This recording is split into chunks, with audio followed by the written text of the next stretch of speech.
जय श्री कृष्णा।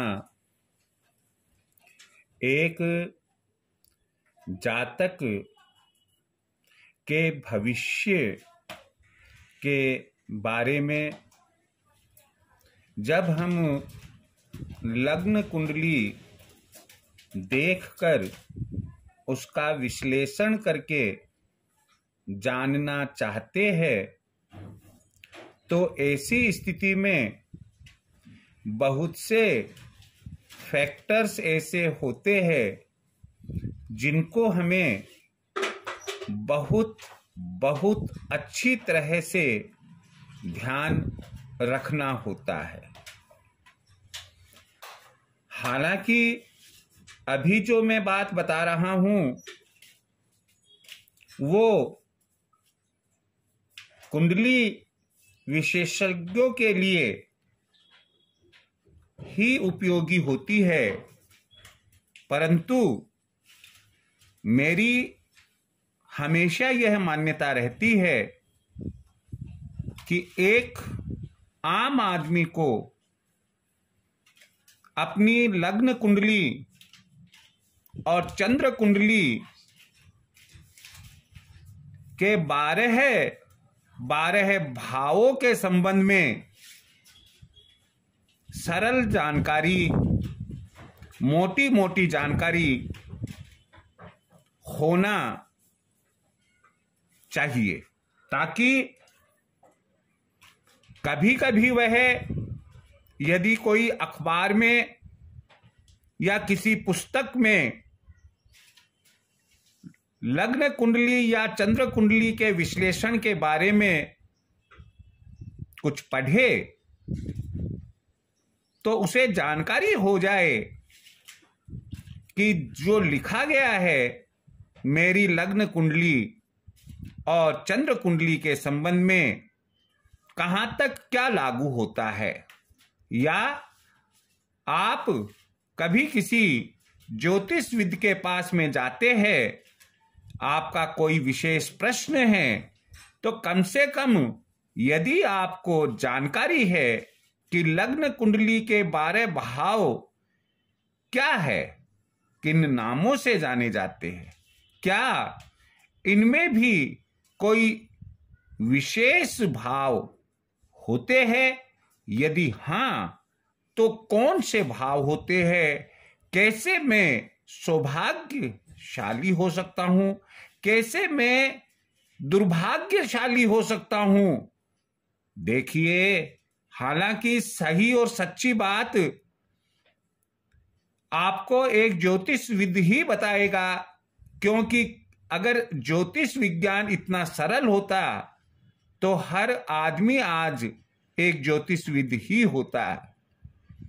यह एक ऐसा गणित है और इतना सूक्ष्म और गहन व सटीक गणित है कि जिसका कोई और छोर नहीं है।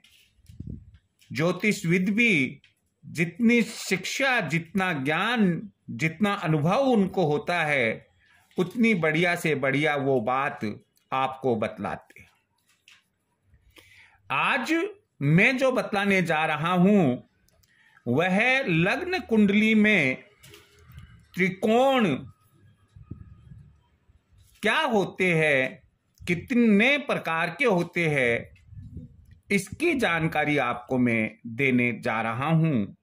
मैं आपको इनकी जानकारी दूं उसके पहले कहना चाहूंगा कि यदि आपने मेरे चैनल को सब्सक्राइब नहीं किया है, सब्सक्राइब करें, वीडियो को पूरा देखें, सुने, अच्छा लगे शेयर करें, अपनी कोई बात कहनी हो कमेंट बॉक्स में लिखें।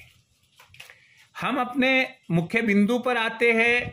मैंने एक नमूने के रूप में लग्न कुंडली का चित्र बनाया यहां सबसे पहले, और आप यहां देख रहे हैं कि 12 भाव जो लग्न कुंडली में है, पहले भाव में लय लिखा है जिसका मतलब होता है लग्न।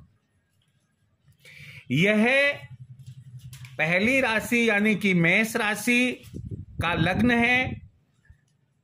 और एंटी क्लॉकवाइज ये चलती है, जैसे पहला भाव, दूसरा, तीसरा, चौथा, पांचवा, छठा, सातवां, आठवां, नौवां, 10वां, 11वां और 12वां भाव। मैं आपको एक बात बता देता हूं कि त्रिकोण के अलावा कभी कभी बहुत महत्व रखता है, कभी कभी क्या सामान्यतया बहुत महत्व रखता है केंद्रीय भाव। केंद्र भाव कौन से होते हैं? 1, 4, 7 और 10। लेकिन आज इस वीडियो में आपको केंद्र भावों के संबंध में जानकारी नहीं दे रहे हैं, बल्कि लग्न कुंडली में त्रिकोण के बारे में आपको जानकारी दे रहे हैं। त्रिकोण, 3 कोणों वाला चित्र ज्योमेट्री में त्रिकोण कहलाता है। यहां 3 कोण वाला चित्र कैसे बनेगा? यदि हम 1 को 5 से मिलाए, 5 को 9 से मिलाए और 9 को 1 से मिलाए, अगर हम इस तरह से एक रेखा खींच दे इसको मिलाने के लिए, एक रेखा खींच दे इसको मिलाने के लिए और एक रेखा इसको मिलाने के लिए, तो ये एक त्रिकोण यानी कि त्रिभुज बन गया। यहां आपको मैं बताना चाहूंगा कि त्रिकोण कुंडली में बहुत महत्वपूर्ण स्थान रखते हैं और कुंडली के त्रिकोण 4 भागों में बांटे गए हैं। पहला भाग है धर्म से संबंधित त्रिकोण, दूसरा भाग अर्थ से संबंधित त्रिकोण, तीसरा भाग काम से संबंधित त्रिकोण और चौथा भाग होता है इसका मोक्ष से संबंधित त्रिकोण। यहां आप ध्यान रखें कि जब कुंडली विशेषज्ञ जो विश्लेषण कर रहा है आपकी कुंडली का, वो धर्म से संबंधित जानकारी आपको देना चाहता है, तो ऐसी परिस्थिति में लग्न कुंडली के अन्य भावों के साथ साथ उसको महत्व देना होगा लग्न कुंडली के पहले भाव, 5वें भाव और 9वें भाव को। अर्थात इन भावों में कौन से ग्रह बैठे हुए हैं, उसी के आधार पर वह अपनी भविष्यवाणी आपके लिए करेगा। और इन भावों से जो त्रिकोण बनता है हम उसे कहते हैं धर्म त्रिकोण। धर्म धर्म धर्म, पहला भाव, 5वां भाव और 9वां भाव। पहला भाव, 5वां भाव और 9वां भाव यह धर्म त्रिकोण का होता है। जब आपकी धर्म से संबंधित आस्था और उससे संबंधित भविष्य के बारे में जानकारी दी जाती है तो इस त्रिकोण को ध्यान में रखा जाता है। ध्यान रखिए कि लेफ्ट टू राइट जैसे जैसे हम त्रिकोण में आगे बढ़ते हैं उसका महत्व बढ़ता बढ़ता चला जाता है। जो दूसरा त्रिकोण बनता है वो अर्थ का त्रिकोण है, जो इस प्रकार से बनता है, इस प्रकार से बनता है। ये देखिए, ये त्रिकोण बना, ये त्रिकोण बन गया। ये बनता है दूसरे भाव, 6ठे भाव और 10वें भाव से।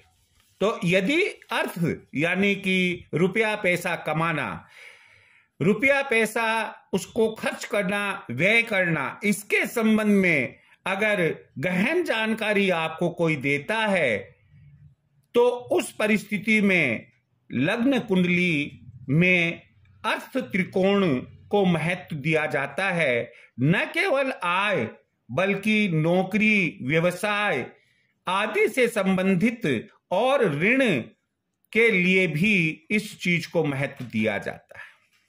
यहां भी हम लेफ्ट टू राइट जब हम चलेंगे तो वैसे वैसे यहां से इसका महत्व और इससे इसका महत्व अधिक होगा। तो इस तरह से अर्थ त्रिकोण किससे बना? दूसरे, छठे और 10वें भाव से अर्थ त्रिकोण बनता है।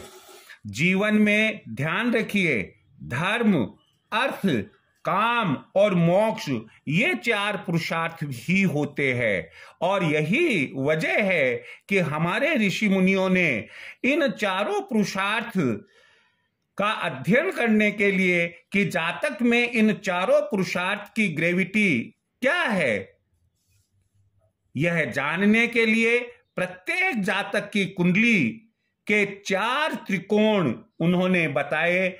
आप जिसके बारे में जानकारी चाहते हैं उसका विश्लेषण, एनालिसिस कर ले। हम अगले त्रिकोण पर चलते हैं।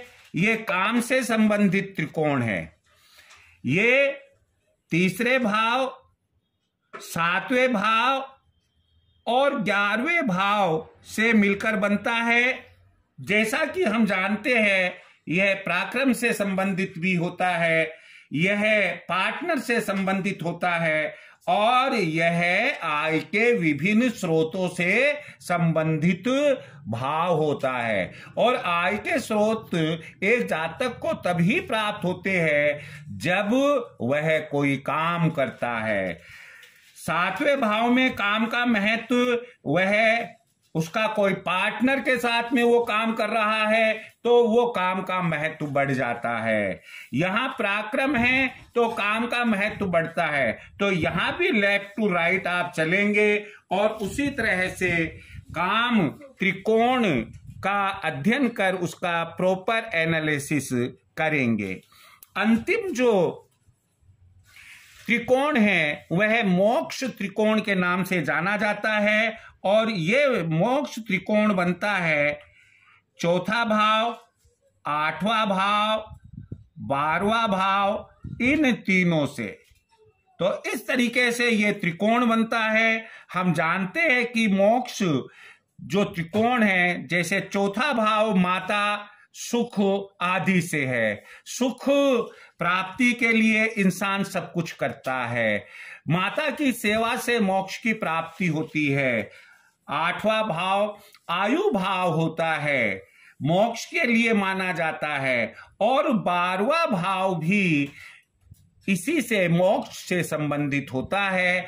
जैसे जैसे हम लेफ्ट टू राइट बढ़ते हैं वैसे वैसे इनका महत्व बढ़ता चला जाता है। हम कहेंगे 4था, 8वां और 12वां भाव, इससे हम मोक्ष त्रिकोण की जानकारी करके, जातक के मोक्ष त्रिकोण की जानकारी करके उसके मोक्ष के संबंध में हम भविष्यवाणी कर सकते हैं। इस तरह से मैंने आपको आज लग्न कुंडली में त्रिकोण क्या होते हैं, कितने प्रकार के होते हैं, इनका क्या महत्व होता है, किस तरीके से स्टडी करके जातक के भविष्य के बारे में बताया जाता है, आपको जानकारी दी। जय श्री कृष्ण।